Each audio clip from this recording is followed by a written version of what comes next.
Eu gosto muito de ir à missa com a minha família, receber a comunhão e ouvir a palavra de Deus. Mas às vezes eu fico sem saber certas coisas na igreja. Por exemplo, por que o padre usa paramentos de cores diferentes? Qual é o significado mais profundo da missa? Eu confesso que certas partes da celebração eu aproveitaria muito mais se entendesse a razão de ser de cada uma delas. Não é só o senhor que tem essas dúvidas, mas uma grande parte dos fiéis também gostaria de conhecer mais a fundo o significado da Santa Missa e de cada uma de suas partes, e assim assistir com mais proveito e devoção o Santo Sacrifício. Por exemplo, qual é a melhor forma de unir os nossos pedidos aos do sacerdote na missa? Pensando exatamente nisso, é que resolvemos preparar este DVD, onde vamos procurar explicar cada parte da Santa Missa, a fim de que todos possam ter um conhecimento maior desta celebração tão importante para a vida da Igreja e dos fiéis. Vamos dividir por capítulos, de maneira que cada um possa assistir de acordo com a sua possibilidade de tempo. Ou seja, você pode ver tudo de uma vez. Pode ver uma parte hoje, outra amanhã e assim por diante. Pode até, se quiser, usar partes deste vídeo para catequese, para evangelização nos grupos de oração, aulas de primeira comunhão, crisma, grupos de jovens. Mas, padre, de onde nasceu a ideia da missa? Por que se diz que ela é um sacrifício? São Paulo, o grande apóstolo do cristianismo, ensina em sua carta aos Romanos que o pecado entrou no mundo por um só homem, Adão. E por um só homem, Jesus, nós fomos reconciliados com Deus. O sacrifício redentor de Cristo foi e é o ato mais importante de toda a história. Não é apenas um fato do passado, pois Nosso Senhor estabeleceu que ele deveria ser renovado e tornado atual a cada dia. A revelação nos ensina isso quando diz que Jesus Cristo, nosso Salvador, na última ceia, ou seja, na própria noite em que ele foi entregue, instituiu o sacrifício de seu corpo e sangue para perpetuar, até a sua vinda, o sacrifício da cruz. Jesus Cristo confiou para sempre à Santa Igreja, sua amada esposa, a missão de tornar atual e sempre presente entre os homens seu sacrifício redentor.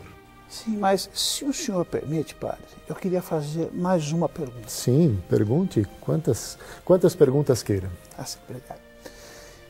Por que este nome, sacrifício? Eu explico. Meu filho me perguntou outro dia se é porque é um sacrifício ir até a missa. Logicamente eu disse a ele que não era isso. Mas eu também não consegui explicar exatamente o verdadeiro significado. Por que essa denominação, o sacrifício da missa? Isso é muito simples. Desde Adão até Moisés, o homem ofereceu sacrifícios ao Onipotente: ovelhas, cabras, bois, pombos e outros pássaros. Eram ainda oferecidos a Deus os frutos da terra, como pão, sementes, sal, incenso. Mas precisamos ter bem presente que o nascimento e a morte de nosso Senhor Jesus Cristo deram um valor incomparável ao sacrifício antigo, que era incapaz de redimir os pecados dos homens. Eles simbolizavam o sacrifício redentor do Filho de Deus. Os sacrifícios antigos eram algo mais do que um símbolo. O importante dos sacrifícios antigos, como nos recorda Santo Agostinho, não é a morte do animal, mas o derramamento do sangue. Derramar o sangue significa dar a vida. Então, diz Santo Agostinho, o sacrifício exterior era o símbolo do nosso sacrifício interior. A pessoa que sacrificava o animal a Deus estava, com aquele gesto, oferecendo a própria vida ao Criador. Nisso consistia o valor do sacrifício antigo. Realmente, não tem como comparar um sacrifício de um animal com o sacrifício do próprio Filho de Deus. Jesus Cristo se ofereceu ao Pai Eterno no altar da cruz para remir a humanidade e tirar-nos da escravidão do pecado. Ele se ofereceu a Deus de forma cruenta, derramando o seu sangue preciosíssimo até a morte. Diariamente no altar da Santa Missa, nós renovamos o mesmo sacrifício, oferecendo ao Eterno Pai seu próprio Filho, debaixo das espécies de pão e vinho. No entanto, de forma incruenta, ou seja, sem o derramamento de sangue. Mas, padre, então como surgiu o costume da missa? Com todos os rituais e símbolos que ela contém nos dias de hoje. O apóstolo São João nos conta que Jesus, tendo amado os seus, amou-os até o fim. Sabendo que era chegada a hora de partir deste mundo para regressar ao Pai, no decorrer de uma refeição, lavou-lhes os pés e deu-lhes o mandamento do amor. Assim como eu vos amei, amai-vos também uns aos outros. E para lhes deixar uma garantia deste amor, para jamais se afastar dos seus e para os tornar participantes da sua Páscoa, instituiu a Eucaristia como renovação do seu sacrifício na cruz e memorial da sua morte e da sua ressurreição, ordenando aos seus apóstolos que a celebrassem até a sua última vinda, dizendo: fazei isto em memória de mim. É muito importante aqui observarmos esta palavra, memorial. Quando falamos em memorial da morte e ressurreição de Cristo, não nos referimos a uma simples lembrança ou repetição do que aconteceu, mas é tornar o fato presente, sem repeti-lo. Na Eucaristia, torna-se presente o sacrifício de Cristo no Calvário, sempre presente. Desde o princípio, a Igreja foi fiel a esta ordem do Senhor. Podemos ver no capítulo 2 dos Atos dos Apóstolos o testemunho da celebração diária do Santo Sacrifício. Eram assíduos ao ensino dos apóstolos, à união fraterna, à fração do pão e às orações. Todos os dias frequentavam o templo como se tivessem uma só alma e partiam o pão em suas casas. Tomavam o alimento com alegria e simplicidade de coração. Me alegra muito conhecer tudo isso, pois a missa toma para mim uma outra dimensão. E sabendo que naquele momento Nosso Senhor se oferece novamente por nós através do sacrifício renovado pelo sacerdote.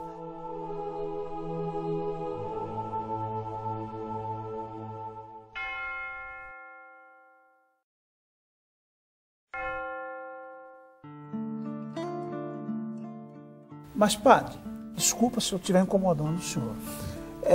O senhor poderia nos explicar um pouco mais assim, sobre todo aquele significado do pão, do vinho, do cálice na Santa Missa? Do ponto de vista litúrgico, 11 coisas devem se fazer presentes para a celebração da Santa Missa: o sacerdote, pão, vinho, água, velas, crucifixo, altar, cálice, patena, corporal e missal. E as pessoas que assistem? Vem muito a propósito a sua pergunta. A Assembleia que participa da Santa Missa tem importante papel. Por isso, o Catecismo da Igreja esclarece que as ações litúrgicas não são ações privadas, mas celebrações da Igreja. É o povo santo, unido e ordenado sob a direção dos bispos.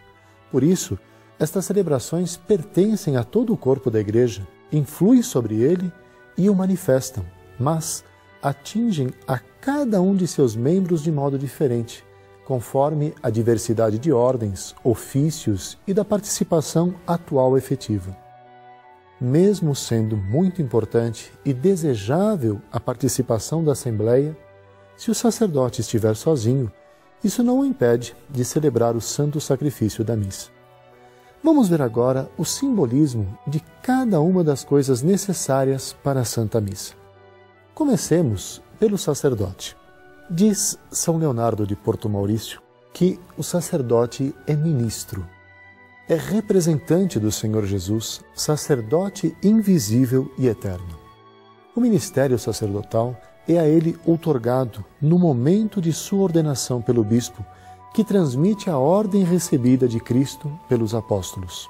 Por isso, ainda que o sacerdote não seja santo, a missa tem seu valor infinito e é sempre agradável a Deus. Só o sacerdote tem o poder de consagrar a hóstia e o vinho no corpo e sangue de Cristo. É o que se chama transubstanciação, ou seja, a mudança é de substância. Se bem que os acidentes, como o sabor, cor e forma, não mudem. No centro da celebração da Eucaristia, temos o pão e o vinho. O pão simboliza o corpo de Cristo e o vinho simboliza o sangue que ele derramou para a nossa redenção.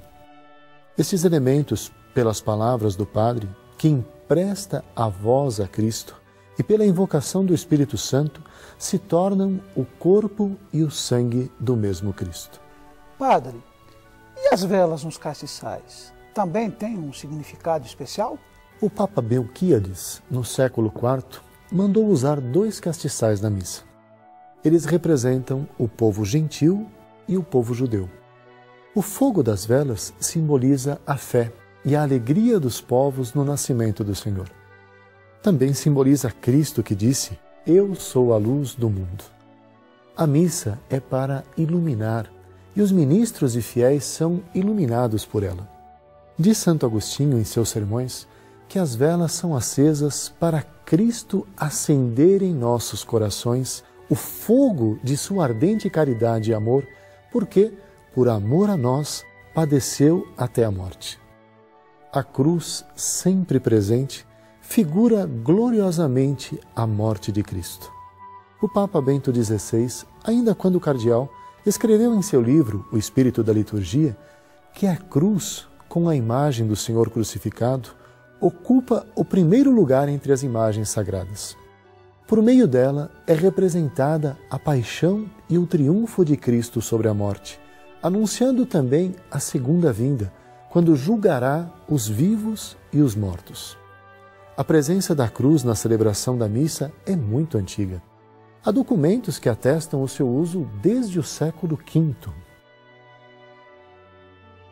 Muito antes de existirem templos ou igrejas, os justos do Antigo Testamento edificavam altares ao Senhor. A palavra altar tem sua origem na palavra latina alere, que significa nutrir, alimentar, e também de altus, ou seja, no alto, elevado. Noé foi o primeiro a edificar um altar onde ofereceu a Deus sacrifícios de animais.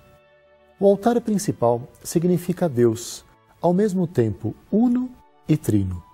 Significa também a glória celestial, a alma santa e o coração do homem onde se coloca o Senhor.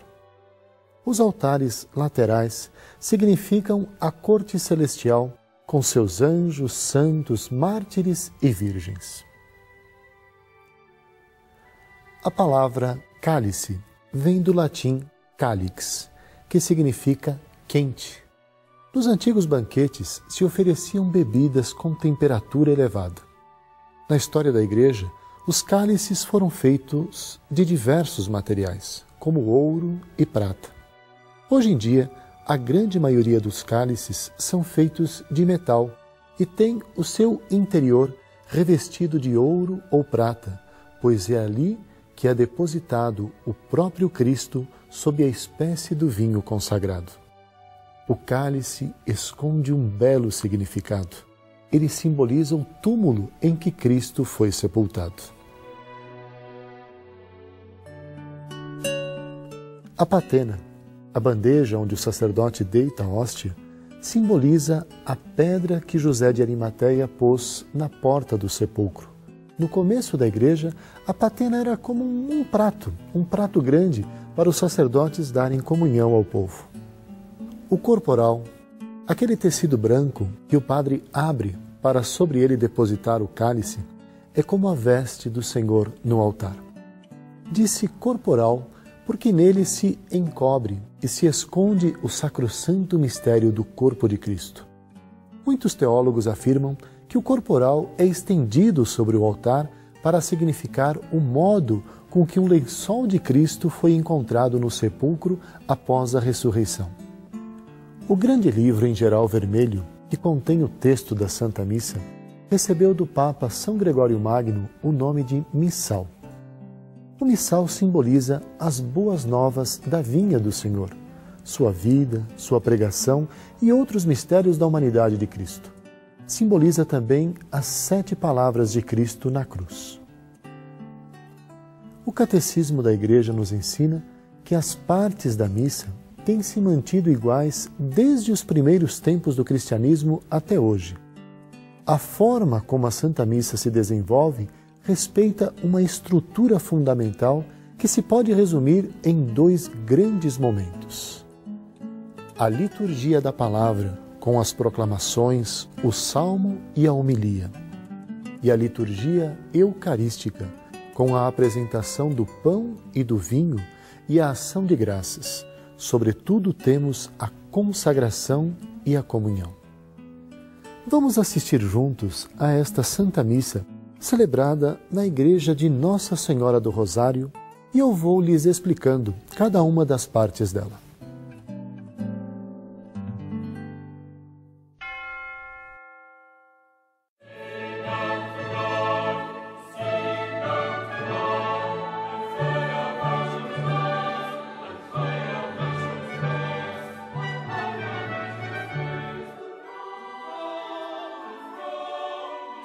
Esta missa foi celebrada na festa da Santíssima Trindade. Por isso, o sacerdote está usando paramentos dourados. Ele poderia usar também os paramentos brancos, que simbolizam a pureza e a alegria. A missa se inicia com os fiéis de pé, saudando a chegada do celebrante e dos ministros com o canto de entrada. O sacerdote e os demais ministros saúdam e beijam o altar em sinal de veneração e respeito.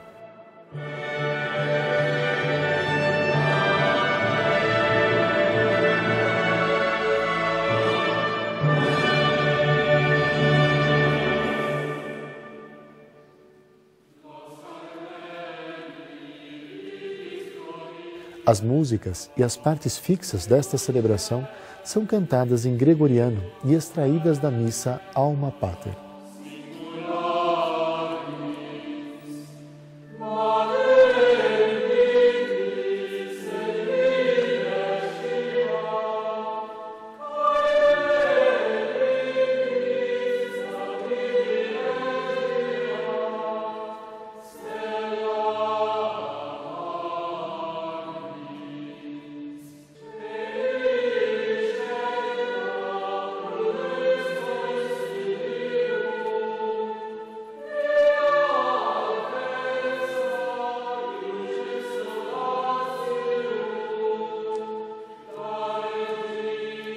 A Assembleia não se reúne em seu próprio nome, mas em nome da Santíssima Trindade.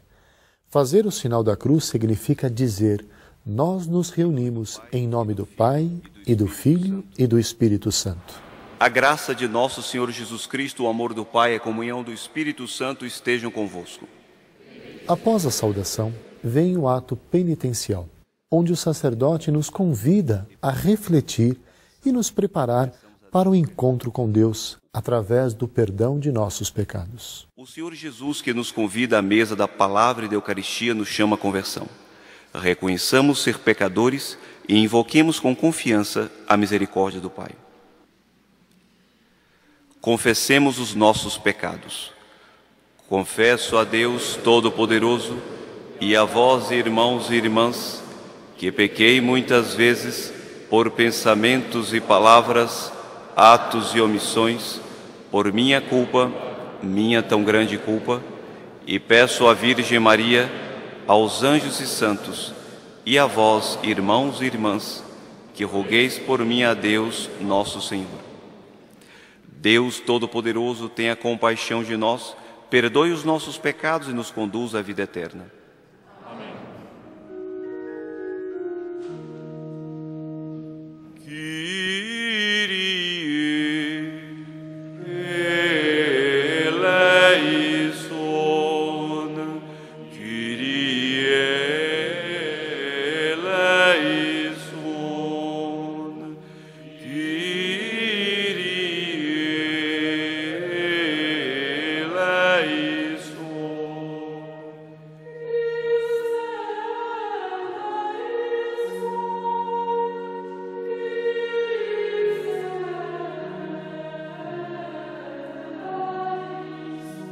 É uma sincera atitude interior de toda a Assembleia que reconhece diante de Deus sua pobreza e fraqueza humanas e apela para o amor misericordioso de Cristo, seu Senhor. Essa atitude encontra sua expressão também na resposta: Senhor, tende piedade, com a qual os fiéis invocam a Deus e imploram sua misericórdia. Gloria in excelsis Deo.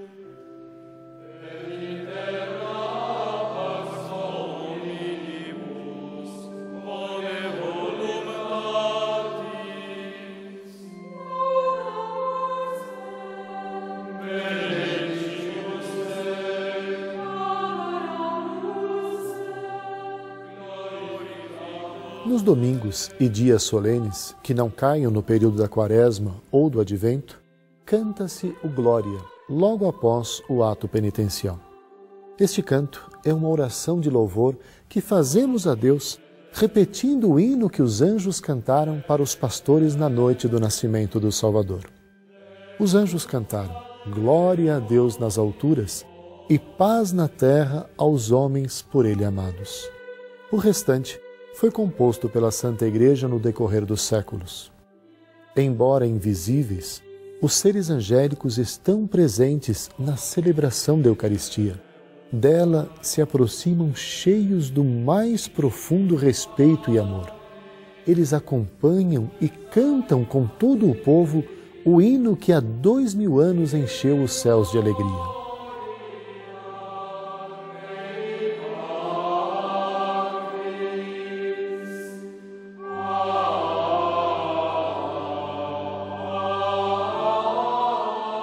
Depois do Glória, o sacerdote convida a Assembleia a orar.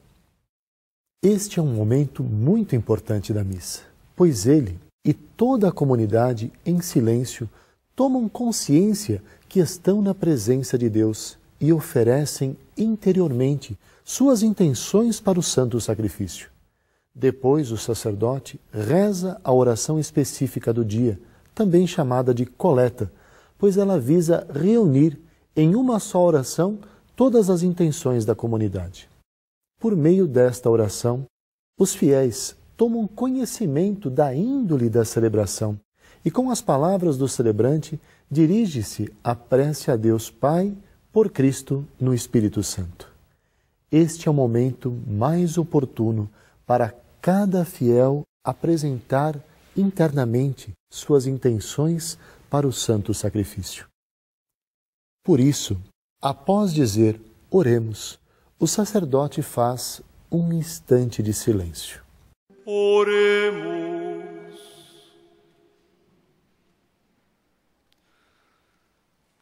Ó Deus nosso Pai, enviando ao mundo a palavra da verdade e o Espírito Santificador, revelastes o vosso inefável mistério. Fazei que, professando a verdadeira fé, reconheçamos a glória da Trindade e adoremos a unidade onipotente. Por nosso Senhor Jesus Cristo, vosso Filho, na unidade do Espírito Santo.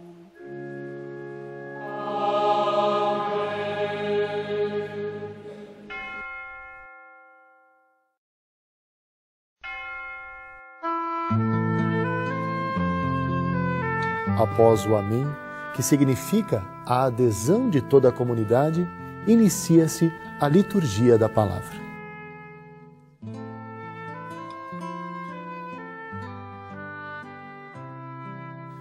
Este é o momento em que a Igreja ensina os seus filhos através da palavra.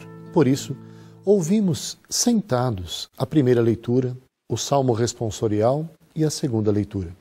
Leitura do livro do Deuteronômio. A liturgia da palavra e a liturgia eucarística constituem juntas um só e mesmo ato de culto. A mesa posta para nós na Eucaristia é, ao mesmo tempo, a da palavra de Deus e a do corpo do Senhor. Não houve jamais um acontecimento tão grande ou se ouviu algo semelhante. Existe, porventura, algum povo que tenha ouvido a voz de Deus, falando-lhe do meio do fogo, como tu ouviste, e tenha permanecido vivo? Ou terá jamais algum Deus vindo escolher para si um povo entre as nações, por meio de provações, de sinais e prodígios, por meio de combates, com mão forte e braço... As proclamações de textos do Antigo e Novo Testamento na celebração eucarística datam da época dos apóstolos. Em geral, a primeira leitura é tirada do Antigo Testamento. Ela recorda São João Batista, que preparou os eleitos para a vinda do Messias.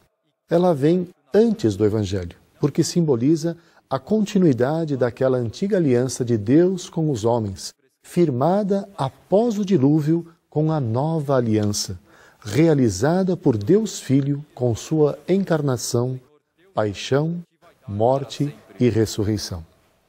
Palavra do Senhor.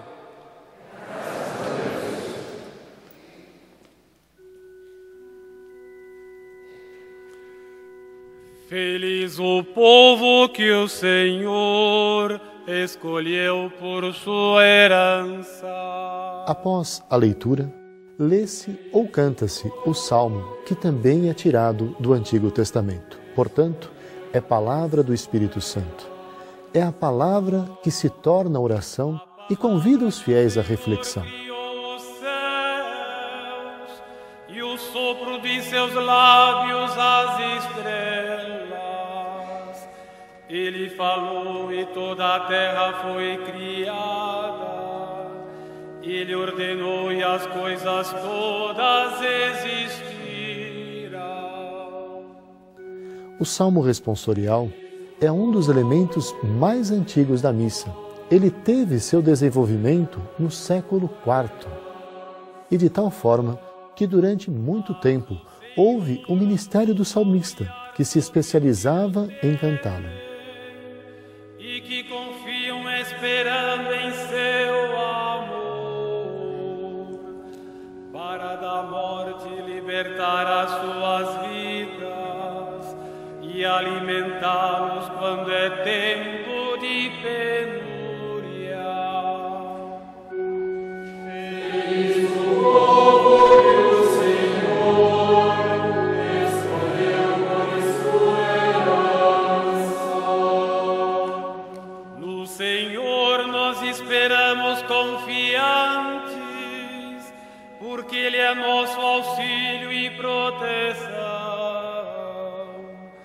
Sobre nós venha, Senhor, a vossa graça, da mesma forma que em vós nós esperamos.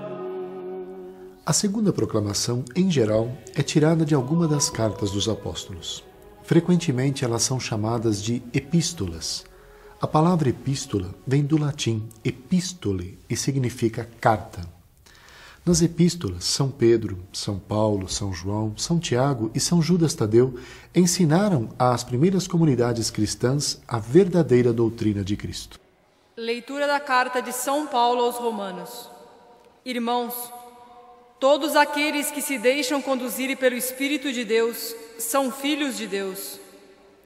De fato, vós não recebestes um espírito de escravos para recairdes no medo, mas recebestes um espírito de filhos adotivos, no qual todos nós clamamos, Abá, ó Pai.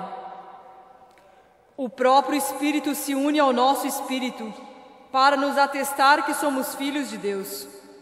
E se somos filhos, somos também herdeiros, herdeiros de Deus e co-herdeiros de Cristo. Se realmente sofremos com Ele, é para sermos também glorificados com Ele. Palavra do Senhor. Com o cântico do Aleluia, que significa louvai o Senhor, todos se levantam para a aclamação ao Evangelho, que geralmente traz uma mensagem que resume os ensinamentos do Evangelho do dia.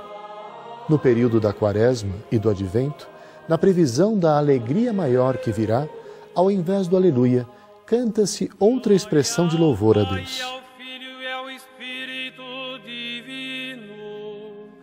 Ao Deus que é, que era e que vem pelos séculos. Amém. Aleluia, aleluia, aleluia.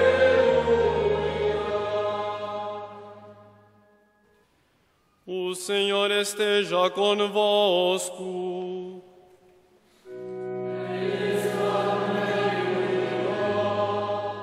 Neste momento, os fiéis, de pé, irão ouvir a boa nova de nosso Senhor Jesus Cristo. O Evangelho ocupa o lugar principal da liturgia da palavra. Por ele, conhecemos a história do próprio Messias, nascido, morto e ressuscitado. Ele, Cristo, é a palavra por excelência, que nos foi dada por Deus, anunciada pelos profetas, e esperada por 4.000 anos. A leitura do Evangelho é costume na Igreja desde São Pedro, e a sua proclamação simboliza a divina doutrina que ultrapassa a todas por ser a mais excelente. Proclamação do Evangelho. O sinal da cruz, feito pelos fiéis na fronte, significa a crença no mistério da cruz. Eles fazem o sinal nos lábios, significando que não escondem sua fé. Fazem no peito, significando o amor que têm a Cristo.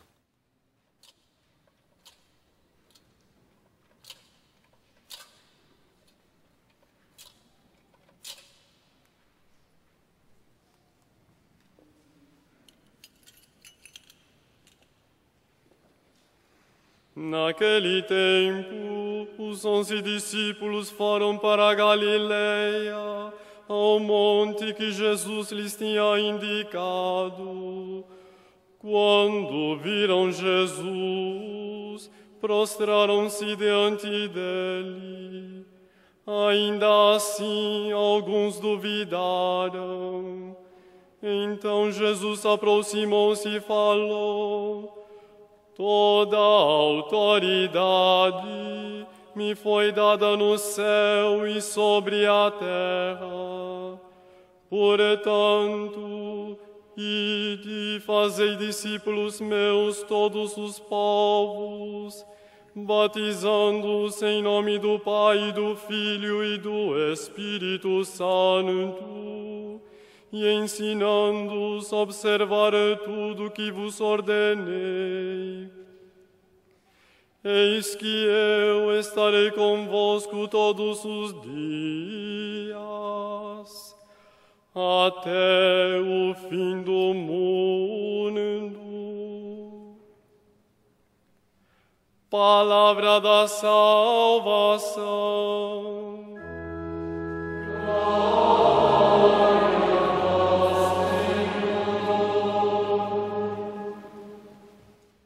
Após o Evangelho, o celebrante prolonga sua proclamação através da homilia. Ave Maria, cheia de graça, o Senhor é convosco.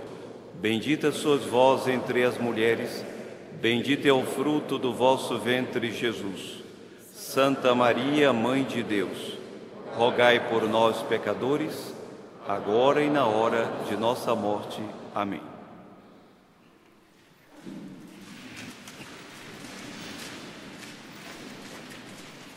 Todas as vezes que o sacerdote vai fazer a homilia, deve tomar ele como preocupação primeira, observar as leituras, ver aquilo que elas dizem, falar a respeito delas, e se há uma festa ou solenidade, além daquilo que está escrito, deve procurar aplicar aquilo que se ouviu, aquilo que foi lido, à festa que se está celebrando.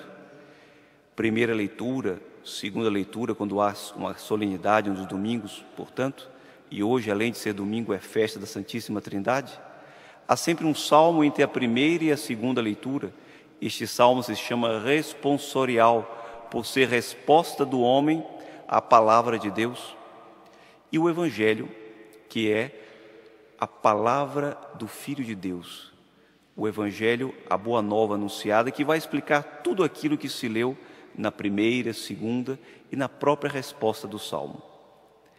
Ora, hoje nós celebramos a festa da Santíssima Trindade. É o mistério de Deus, mistério do Deus vivo, mistério tão alto que a palavra humana não consegue explicar. Ainda outro dia estávamos dando uma aula de catecismo, pega de surpresa, para meninos de 5 anos de idade.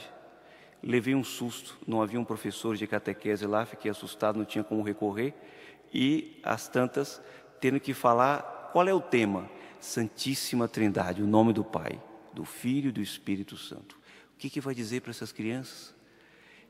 Foi a coisa mais fácil que vocês possam imaginar, porque a criança, ela não quer entender as coisas que escuta, mas ela primeiro acredita. E acreditando consegue depois entender. Ela, sem ter lido nunca Santo Agostinho, que ensina que quando Deus fala, primeiro se acredita, para depois se entender. Só quando um homem fala com outro, é que se entende para depois acreditar.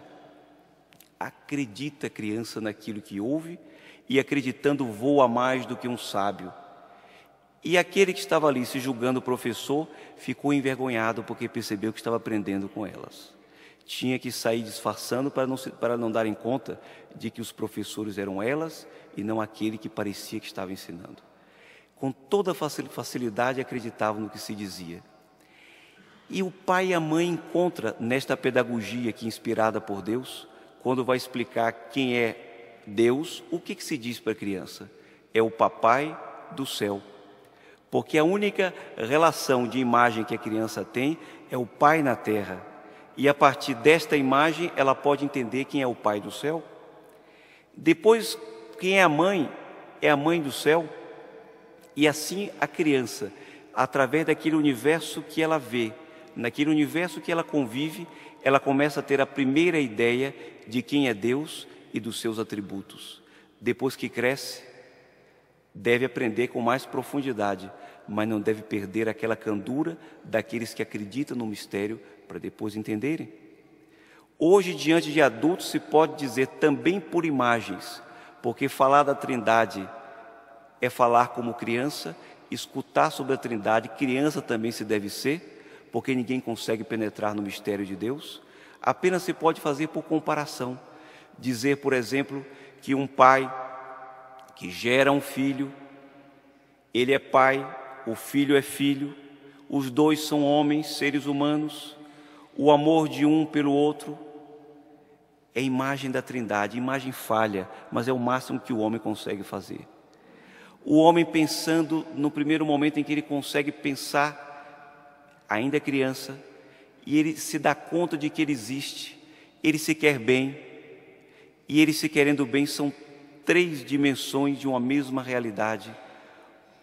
A criança que percebe que existe e que se ama, criança, conhecimento e amor, imagem da Trindade, Pai, Filho e Espírito Santo, e tantas coisas outras que existem, que são também imagem de Deus, mas tudo imagem, a realidade é outra. E a realidade mais profunda se dá a partir do momento em que Deus, que bastando a si mesmo, resolve, para falar em linguagem humana, criar a humanidade e fazer da humanidade quase que o seu norte.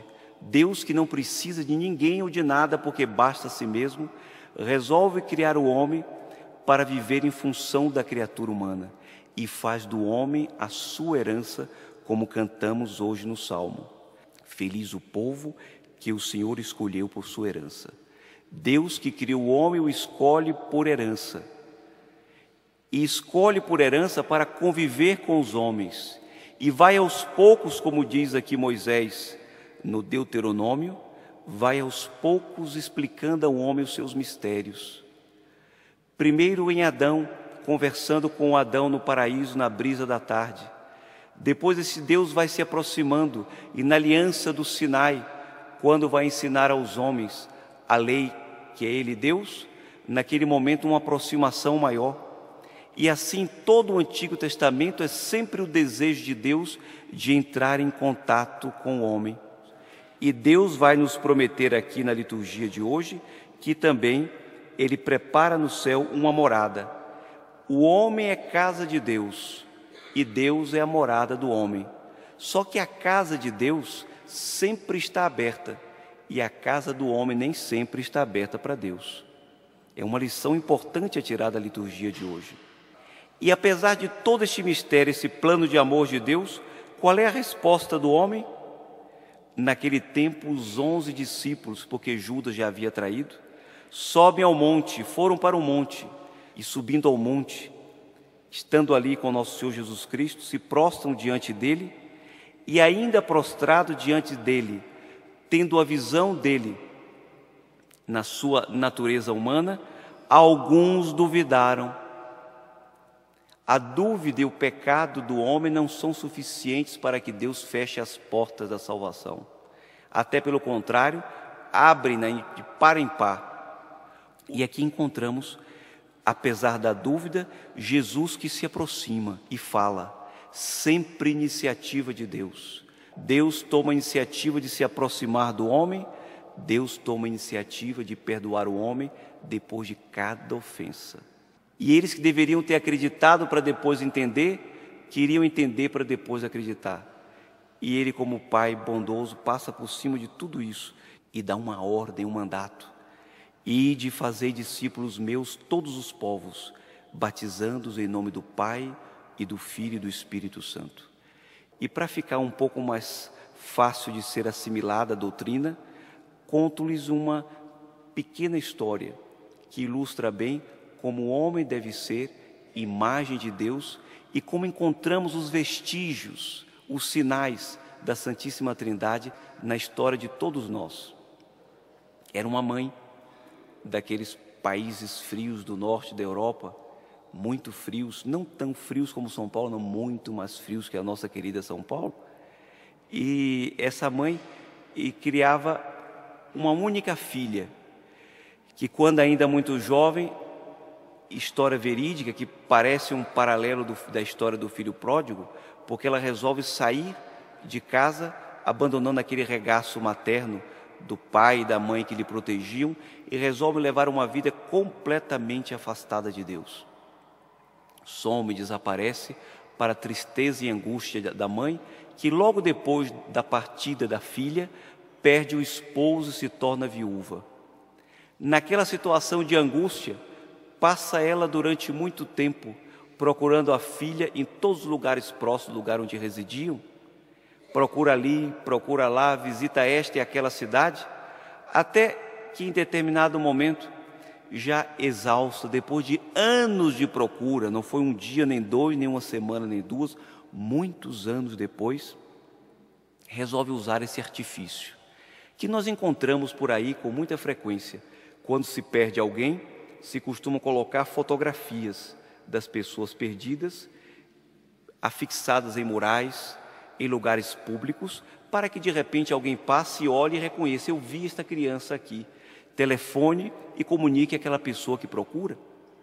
Entretanto, como esta menina, essa jovem, saiu do regaço materno, ainda muito nova, e se passaram muitos anos, se fosse colocar uma foto dela enquanto menina, ninguém reconheceria, porque ela modificou a sua fisionomia. Qual foi o recurso que a mãe encontrou? Tomou uma fotografia dela, mãe, que apesar de ter envelhecido, continuava a mesma. Não modificou tanto assim. E colocou-a fixada nas igrejas, na esperança de que a menina, tocada por uma graça, em alguma igreja entrasse, e olhando a fotografia da mãe se recordasse. E uma frase embaixo: filha querida, sou tua mãe, te quero muito, estou à tua espera. Tomou ela a iniciativa, como encontramos aqui Deus no Antigo Testamento, Pai, tomando a iniciativa de falar aos homens, como encontramos o Filho tomando a iniciativa de explicar aos homens aquilo que eles não entendiam. Toma a iniciativa. A criança já era uma pessoa adulta, levou a pior vida possível, já estava na indigência e resolve, por fome, porque não tinha mais a quem recorrer, bater numa igreja numa noite fria para comer algo que lhe aquecesse. Entra na igreja e, esperando o momento de ser alimentada, porque não era mais isso do que queria, era uma pessoa sem fé, já tinha perdido tudo aquilo que poderia ter ligado à mãe, à família, a Deus, e olhando no mural, encontra a foto de alguém conhecido e descobre quem é. Leva um susto. Era a mãe que se deixou fotografar no período em que ela a conhecia e ali afixou a foto. E olhando, sentiu saudades. Sentindo saudades, era o Espírito Santo que estava comunicando discreto a sua graça para que ela voltasse ao regaço materno.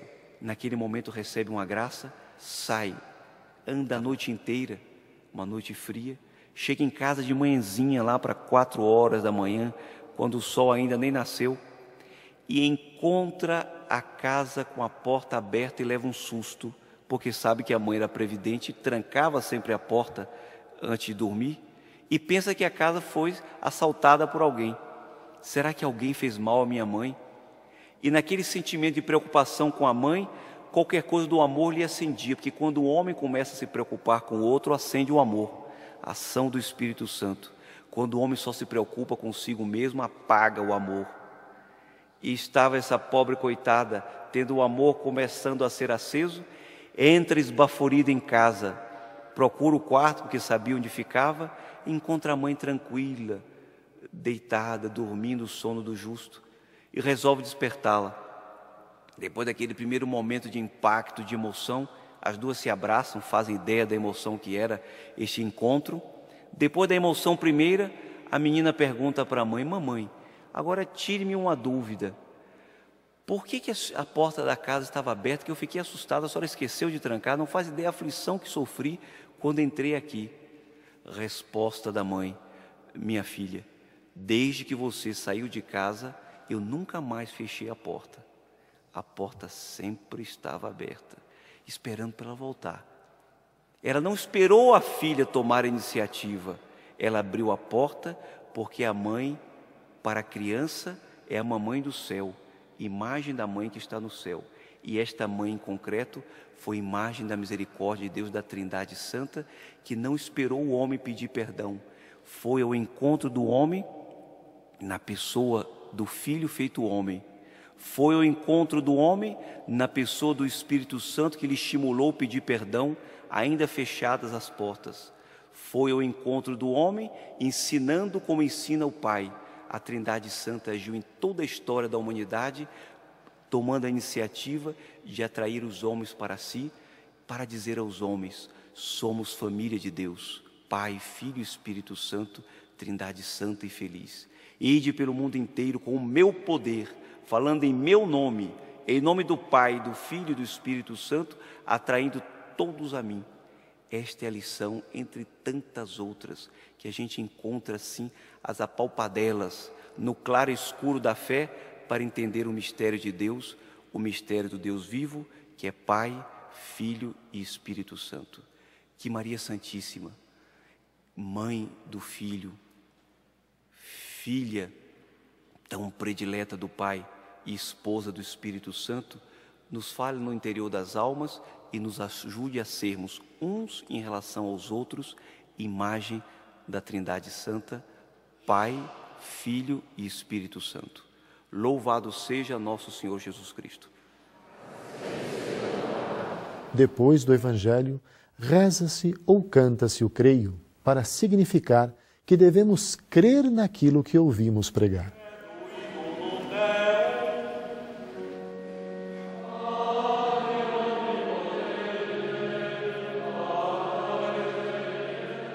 Como diz o apóstolo, a fé vem pelo ouvido, e o que ouvimos vem pela palavra de Deus.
Irmãos e irmãs aqui reunidos, para recordar os benefícios de nosso Deus, roguemos que Ele inspire os nossos pedidos, para que possa atender às nossas súplicas, dizendo: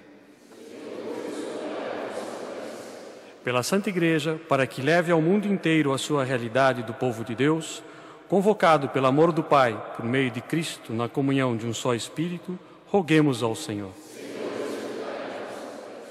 A oração universal, ou oração dos fiéis, como também é conhecida, encerra a liturgia da palavra. Nela, a Assembleia apresenta seus pedidos ao Senhor e intercede por todos os homens. O povo, exercendo sua parcela de função sacerdotal, eleva suas súplicas pela Santa Igreja, pelos governantes, pelos que se acham em necessidades, por todos os homens e pela salvação do mundo. Possam agradar-vos, ó Deus, as preces da vossa Igreja, para que recebamos por vossa misericórdia o que por nossos méritos não ousamos esperar. Por Cristo nosso Senhor.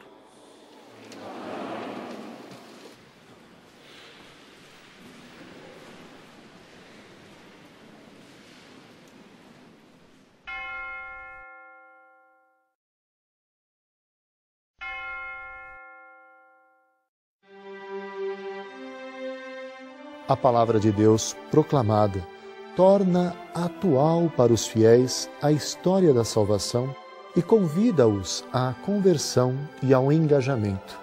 Nesse sentido, a liturgia da palavra é fundamental para o culto cristão.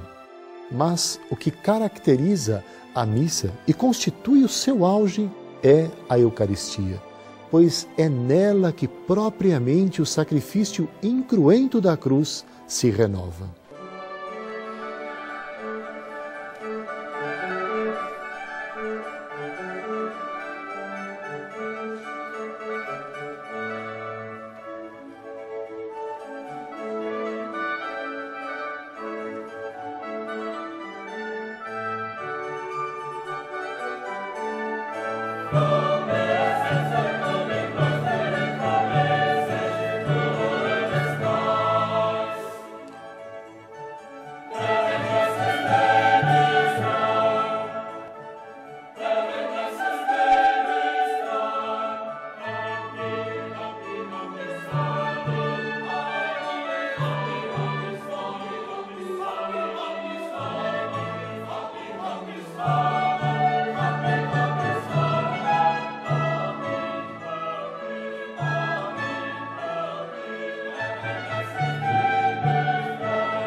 Antes de tudo, prepara-se o altar ou mesa do Senhor, que é o centro da liturgia eucarística. Levam-se depois ao altar o pão e o vinho, os mesmos elementos que Cristo tomou em suas mãos na última ceia.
O sacerdote, então, convida os fiéis a unirem-se a ele na oração e oferece aqueles dons ao Pai. Orai, irmãos e irmãs, para que o nosso sacrifício seja aceito por Deus Pai Todo-Poderoso. A resposta dos fiéis deixa muito claro o sentido de renovação do sacrifício de Cristo pelas mãos do sacerdote, quando diz: receba o Senhor por tuas mãos este sacrifício, para a glória do seu nome, para o nosso bem e de toda a Santa Igreja. Através desta oferenda, o pão e o vinho são antecipadamente santificados, para depois serem convertidos no preciosíssimo corpo e sangue de Cristo, no que propriamente consiste o santo sacrifício da missa. O ofertório simboliza o sacrifício de nosso espírito, e, sobretudo, significa Cristo, hóstia imaculada que se ofereceu ao Eterno Pai. Senhor nosso Deus, pela invocação do vosso nome, santificai as oferendas de vossos servos e servas, fazendo de nós uma oferenda eterna, por Cristo nosso Senhor. Dominus vobiscum.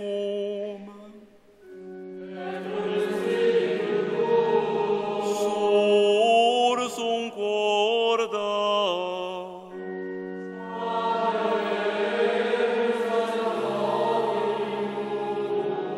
Gratias agamus, Domino Deo nostro.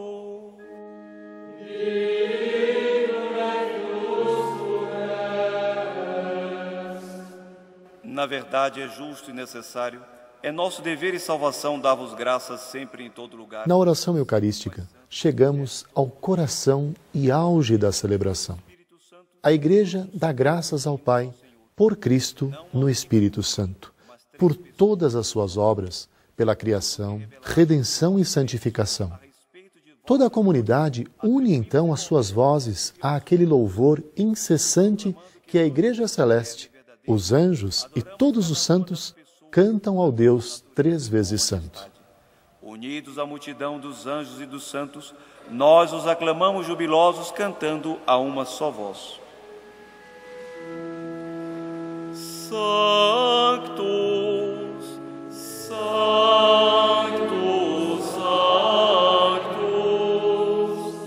Dominus Deus Sabaoth, pleni sunt cieli et terra, gloria tua.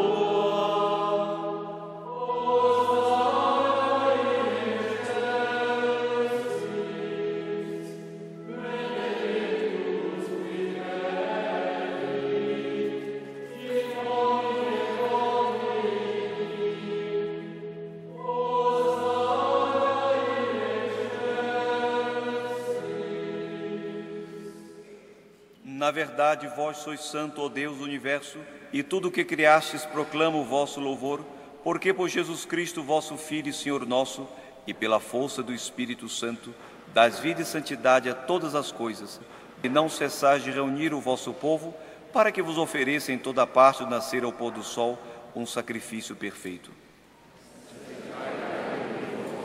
Por isso nós os suplicamos, santificai pelo Espírito Santo as oferendas que vos A sineta apresentamos para toca, serem consagradas. anunciando que se aproxima o momento da consagração. Com amor e reverência, os fiéis se ajoelham. O sacerdote estende suas mãos sobre o pão e o vinho e pede ao Pai que envie seu Espírito Santo para que aqueles alimentos se tornem o corpo e o sangue de Jesus Cristo e para que os que participam na Eucaristia sejam um só corpo e um só Espírito.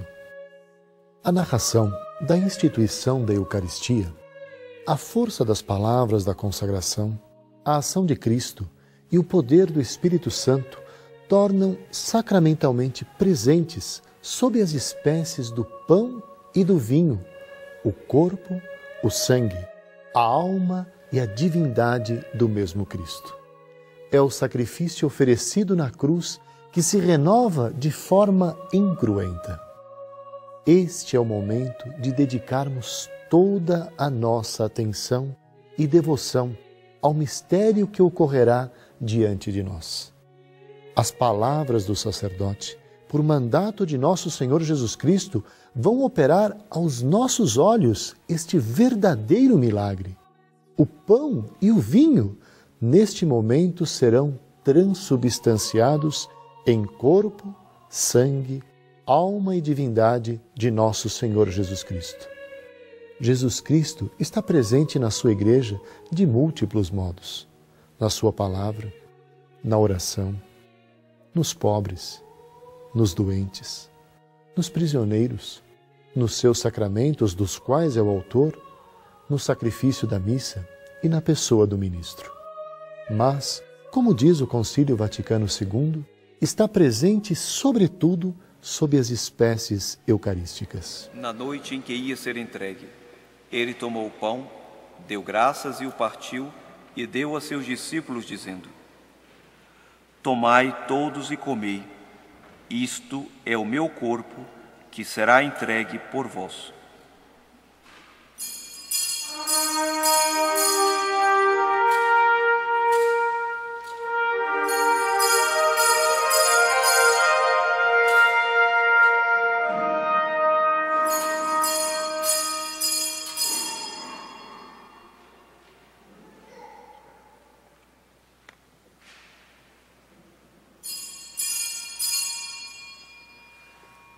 Do mesmo modo, no fim da ceia, ele tomou o cálice em suas mãos, deu graças novamente e o deu a seus discípulos, dizendo: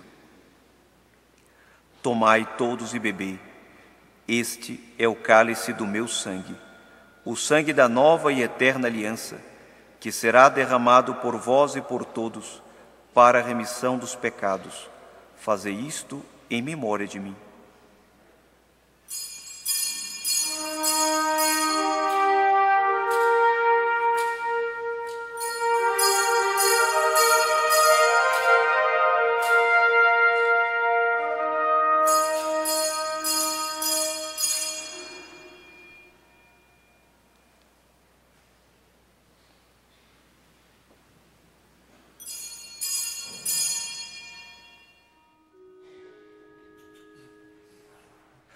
Mysterium Fidei.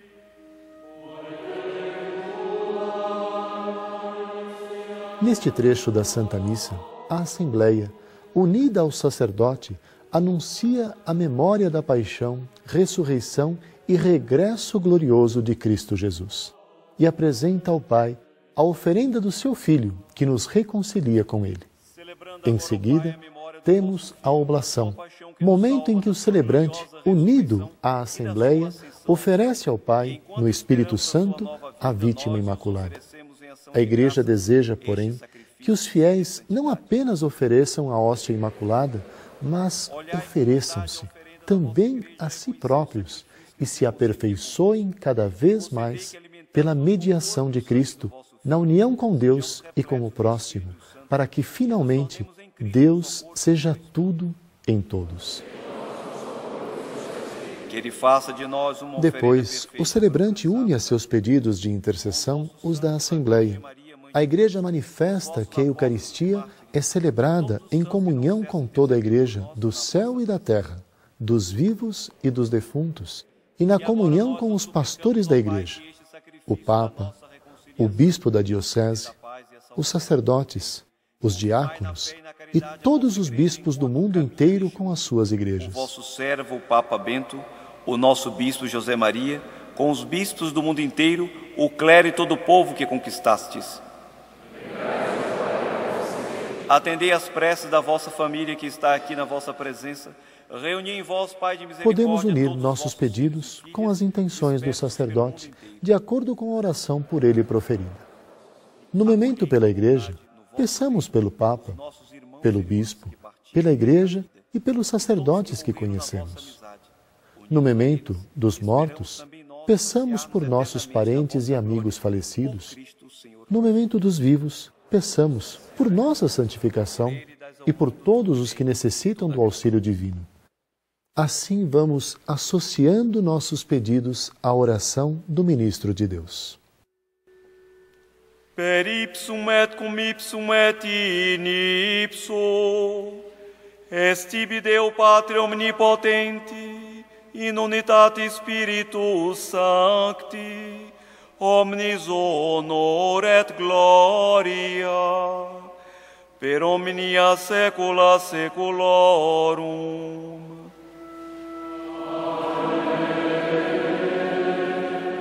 Com esta oração, a Assembleia, através do celebrante, exprime a glorificação de Deus, pois a Eucaristia também é sacrifício de louvor, através do qual a Igreja canta a glória do Criador em nome de toda a criação.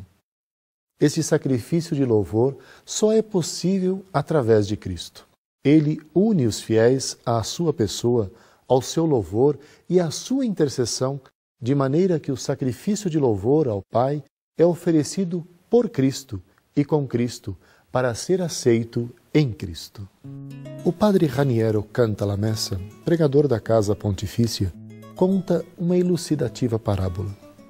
Em uma grande empresa, diz ele, havia um funcionário que admirava e estimava muito o patrão.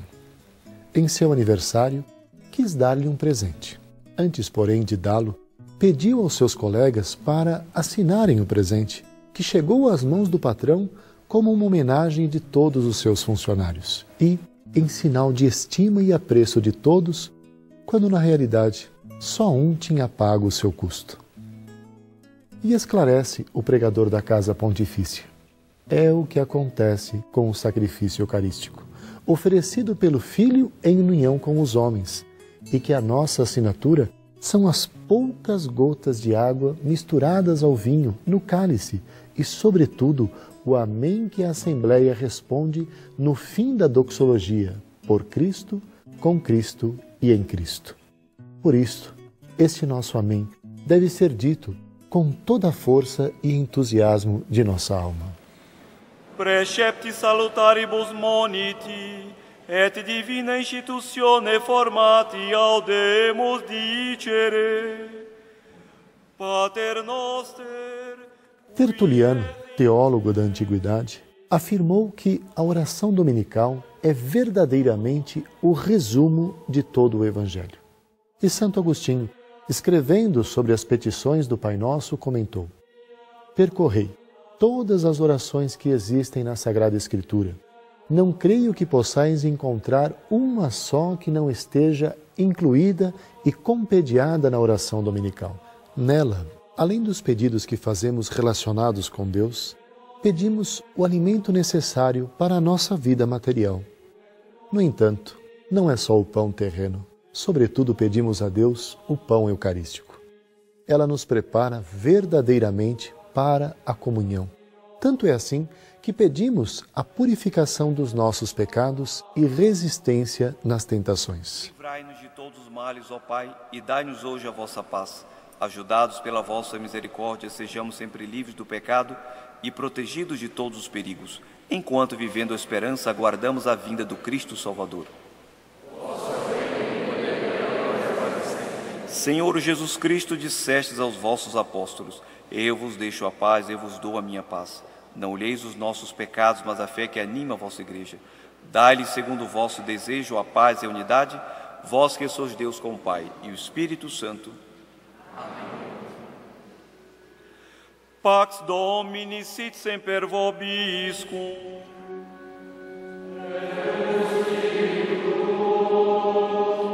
Offerte vobis pacem.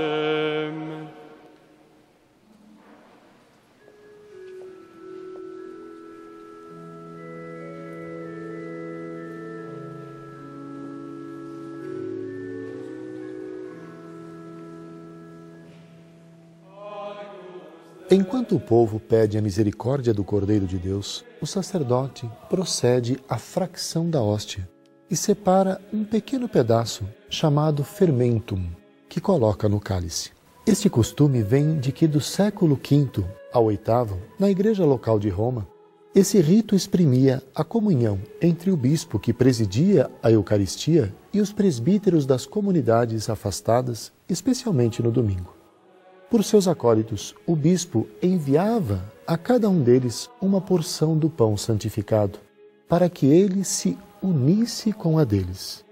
Assim, unia à sua celebração todas as assembleias dominicais de sua igreja local.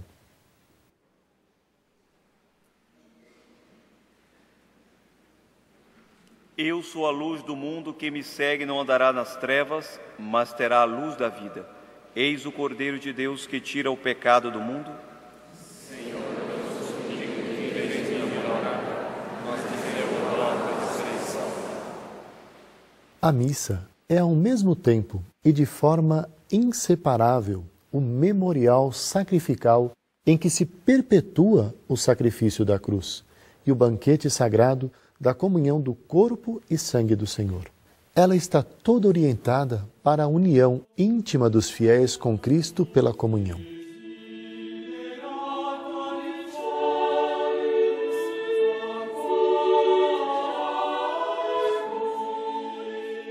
Comungar é receber o próprio Cristo que se ofereceu por nós.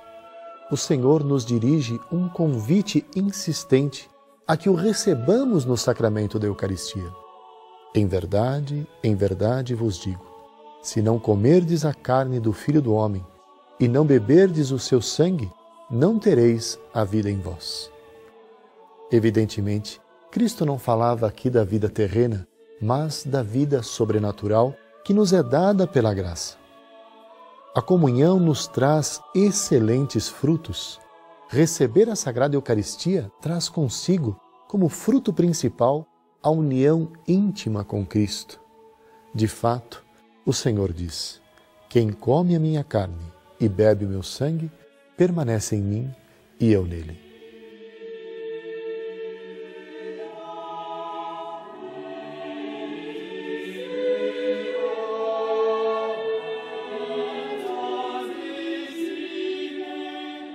Em outro ensinamento, nosso Salvador ainda reforça esta verdade. Assim como o Pai que me enviou vive e eu vivo pelo Pai, assim também aquele que comer a minha carne viverá por mim. Por fim, o que o alimento material produz na nossa vida corporal, realiza a comunhão na nossa vida espiritual. A comunhão da carne de Cristo ressuscitado conserva, aumenta e renova a vida da graça recebida no batismo. Este crescimento da vida cristã precisa ser alimentado pela comunhão eucarística, pão da nossa peregrinação até a hora da morte.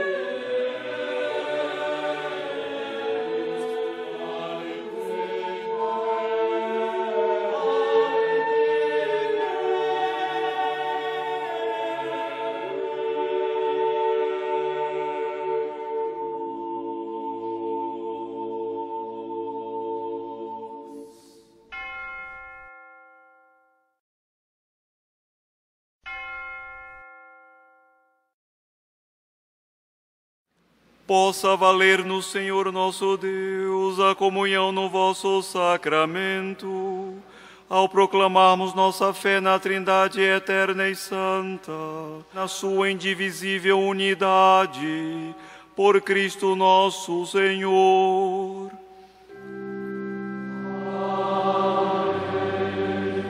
São Clemente, Papa do século I, diz que a bênção que o sacerdote dá aos participantes da missa se assemelha à bênção que Cristo deu aos seus ao separar-se deles no Monte das Oliveiras. Ela simboliza a vinda do Espírito Santo sobre os apóstolos, como havia prometido, quando lhes disse: recebereis a virtude do Espírito Santo que virá sobre vós. Daí a origem de os apóstolos darem a bênção e mandar seus discípulos e sucessores fazer o mesmo. O Senhor esteja convosco. Deus os abençoe e vos guarde. Ele vos mostre a sua face e se compadeça de vós. Volva para vós o seu olhar e vos dê a sua paz. Abençoe-vos o Deus Todo-Poderoso, Pai e Filho e Espírito Santo. Ite missa est.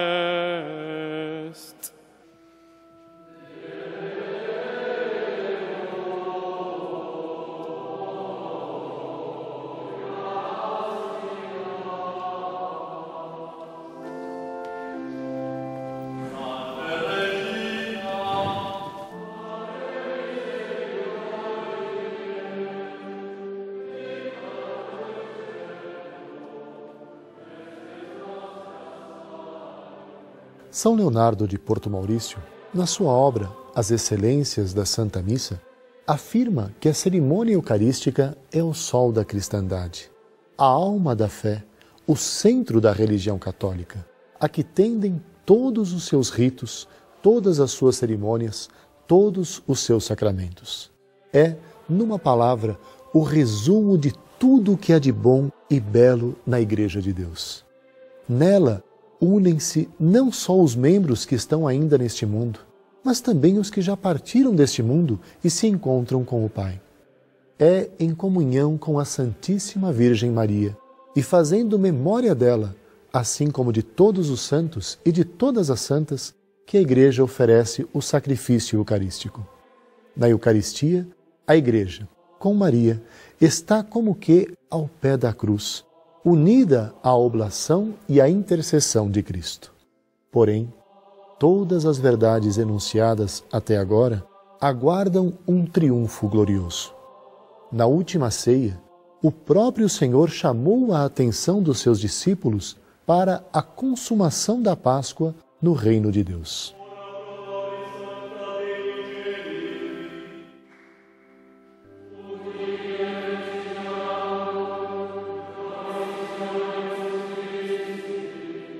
Sempre que a Igreja celebra a Eucaristia, lembra-se dessa promessa e o seu olhar volta-se para Cristo que voltará. Na sua oração, ela clama pela sua vinda: vem, Senhor Jesus. Celebramos a missa enquanto vivendo esta esperança. Aguardamos a vinda de Cristo Salvador.